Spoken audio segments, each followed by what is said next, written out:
সারাদিনের খবর নিয়ে আমাদের নিয়মিত আয়োজন আজ সারাদিন, সঙ্গে আছে ইমদাদুল হক। ঈদের আগে দেশে ফিরছেন না বেগম খালেদা জিয়া। লন্ডনে দীর্ঘদিন পর ছেলে তারেক রহমান সহ পরিবারের অন্যান্য সদস্যদের সঙ্গে ঈদ উদযাপন করবেন তিনি। পরিবারের সান্নিধ্যে বেগম জিয়া আগের চেয়ে অনেক ভালো আছেন বলে জানিয়েছেন বিএনপি চেয়ারপারসনের ব্যক্তিগত চিকিৎসক। ঈদের পর দ্রুতই তারেক রহমান দেশে ফিরবেন বলে জানিয়েছেন দলটির নেতারা। ঘুষের অভিযোগে করা মামলা থেকে খালাস পেয়েছেন বিএনপির ভারপ্রাপ্ত চেয়ারম্যান তারেক রহমান। বিচারিক আদালতে আর কোনো মামলা না থাকায় দেশে ফিরে তারেক রহমানের রাজনীতি করতে কোনো বাধা নেই বলে জানিয়েছেন আইনজীবী। বিএনপির স্থায়ী কমিটির সদস্য আমির খসরু মাহমুদ চৌধুরী বলেছেন, ডিসেম্বরের মধ্যে নির্বাচন হলে গণতন্ত্র ঠিক পথে থাকবে। সংস্কারের ক্ষেত্রে নির্বাচনের আগে বা পরে বিষয়টি মুখ্য নয়, প্রয়োজন রাজনৈতিক ঐকমত্যের। নির্বাচনের মাধ্যমে জনগণের প্রতিনিধিত্বশীল সরকার আসলে দেশের সার্বিক অবস্থার উন্নতি হবে বলে মন্তব্য করেন আমির খসরু। ঐকমত্য কমিশনে সংস্কার প্রস্তাব জমা দিল জামায়াত। সেক্রেটারি জেনারেল বলেন, সংখ্যানুপাতিক পদ্ধতিতে নির্বাচন, রাষ্ট্রপতি প্রধানমন্ত্রীর ক্ষমতার ভারসাম্য আনা সহ 5টি সংস্কার কমিশনের সুপারিশের উপর মতামত দিয়েছেন তারা। প্রয়োজনীয় সংস্কারে জামায়াত যৌক্তিক সময় দিতে প্রস্তুত বলেও জানিয়েছেন তিনি। জাতীয় ঐকমত্য কমিশনের সহসভাপতি আলী রিয়াজ বলেন, রাজনৈতিক দলগুলোর মধ্যে সংস্কারের ব্যাপারে কোনো সংশয় নেই, নির্ধারিত সময়ের মধ্যে কাজ শেষ করার আশা কমিশনের।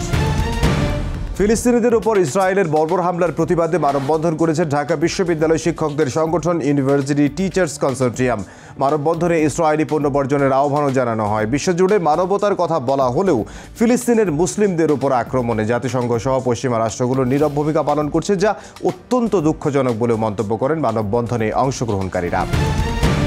নাগরিকদের নিরাপত্তা নিশ্চিতে বাংলাদেশের অন্তর্বর্তী সরকারের নেয়া পদক্ষেপকে স্বাগত জানিয়েছে যুক্তরাষ্ট্র। মার্কিন পররাষ্ট্র দপ্তরের নিয়মিত সংবাদ সম্মেলনে এক সাংবাদিকের প্রশ্নের জবাবে মুখপাত্র ট্যামি ব্রোস কথা বলেন। গুরুতর অসদাচরণের অভিযোগে হাইকোর্ট বিভাগের বিচারপতি খিজির হায়াতকে অপসারণ করা হয়েছে। সংবিধানের 96 দফা 6 অনুযায়ী রাষ্ট্রপতি তাকে অপসারণ করেছেন। এ বিষয়ে আইন মন্ত্রণালয় থেকে প্রজ্ঞাপন জারি করা হয়েছে। জুলাই আন্দোলনে শহীদের মেয়েকে সংঘবদ্ধ ধর্ষণের ঘটনায় ভুক্তভোগীকে দেখতে পটুয়াখালী গেছেন জাতীয় নাগরিক পার্টির আহ্বায়ক নায়েদ ইসলাম। জড়িতদের দ্রুত বিচারের দাবি জানান তিনি। ধর্ষণের ঘটনায় একজনকে পুলিশ গ্রেফতার করেছে, পলাতক আছে একজন। আজ শেষ হচ্ছে ঈদযাত্রার অগ্রিম টিকিট বিক্রি। শেষ দিনে অনলাইনে পাওয়া যাচ্ছে ট্রেনের 30 মার্চের টিকিট। এদিকে শতভাগ টিকিট অনলাইনে দেয়া হলেও ঠেকানো যাচ্ছে না টিকিট কালোবাজারি। কর্তৃপক্ষের চোখ ফাঁকি দিয়েই চলছে রমরমা ব্যবসা। অনলাইনে না পাওয়া গেলেও বাড়তি টাকায় মিলছে টিকিট।